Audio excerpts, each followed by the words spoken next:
Students, आज हम लोग रिसिप्ट्स एंड पेमेंट अकाउंट के बारे में सीखेंगे ना। ये receipt and payment account not for profit organization का एक फाइनेंशियल स्टेटमेंट होता है। नाम से ही पता चल रहा है, रिसिप्ट्स एंड पेमेंट अकाउंट मतलब यहाँ पर सारे रिसिप्ट्स को रिकॉर्ड किया जाएगा करंट ईयर का, और सारे पेमेंट्स को रिकॉर्ड किया जाएगा करंट ईयर का। आइए इसका मीनिंग देख लेते हैं। Receipts and payment account is a summary of cash including bank receipts and payments during an accounting period।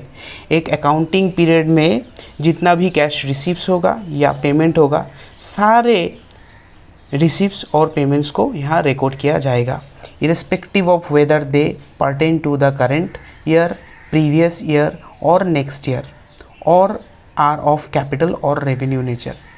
तो इस अकाउंट में करंट ईयर में अगर कोई लास्ट ईयर में कुछ पैसा रिसीव करना था, वो करंट ईयर में रिसीव हुआ, उसको रिकॉर्ड करेंगे। लास्ट ईयर में कुछ पेमेंट करना था, वो मैंने करंट ईयर में पेमेंट किया, उसको रिकॉर्ड करेंगे।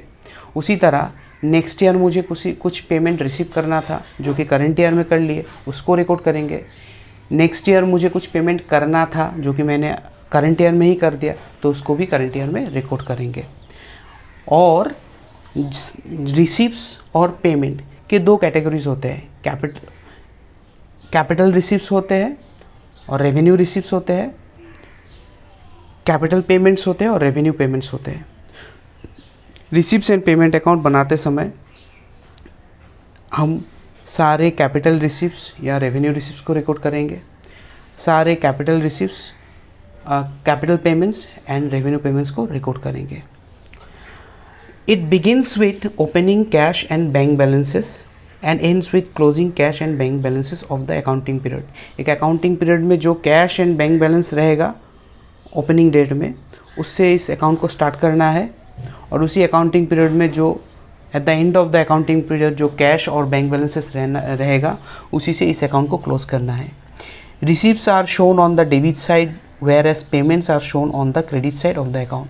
सारे रिसिप्ट्स को डेबिट साइड में रिकॉर्ड किया जाएगा और पेमेंट्स को क्रेडिट साइड में रिकॉर्ड किया जाएगा। आइए इसका फॉर्मेट देख लेते हैं। ये हो गया रिसिप्ट्स एंड पेमेंट अकाउंट का format. Receipts and payment account for the year ended, जो भी करंट ईयर होगा वो लिखना है, ईयर एंडेड लिखना है। वहाँ दो साइड होता है, debit side, credit side. Debit side में रिसिप्ट्स और क्रेडिट साइड में पेमेंट्स। ये अमाउंट का कॉलम हो गया। तो उसको स्टार्टिंग करते हैं ओपनिंग बैलेंस से। ओपनिंग बैलेंस किस चीज़ का? कैश इन हैंड का और कैश एट बैंक का। और क्लोज होता है ये क्लोजिंग बैलेंस से। क्लोजिंग बैलेंस किस चीज़ का? कैश इन हैंड और कैश एट बैंक का। अगर ओपनिंग बैलेंस में बैंक का ओपनिंग बैलेंस अगर ओवरड्राफ्ट में होता है, तो उस केस में हम लोग डेबिट साइड में इसको ना लिख के हम लोग क्रेडिट साइड में लिखते हैं opening balance in case of bank overdraft. उसी तरह क्लोजिंग बैलेंस अगर क्लोजिंग बैंक का बैलेंस अगर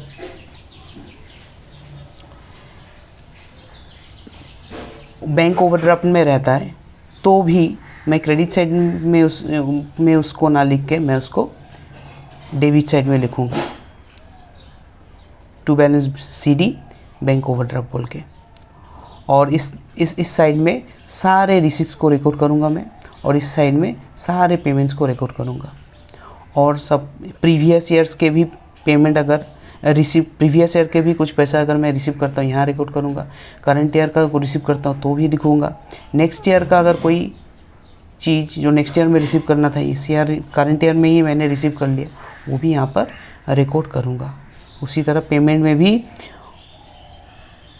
लास्ट ईयर का और नेक्स्ट ईयर का कोई पेमेंट हो या रिसीव हो, अगर मैंने वो करंट ईयर में कर लिया तो करंट ईयर में मैं रिकॉर्ड करूँगा। सो आई होप आपको रिसिप्ट्स एंड पेमेंट अकाउंट के बारे में पता चल गया, इसका फॉर्मेट पता चल गया।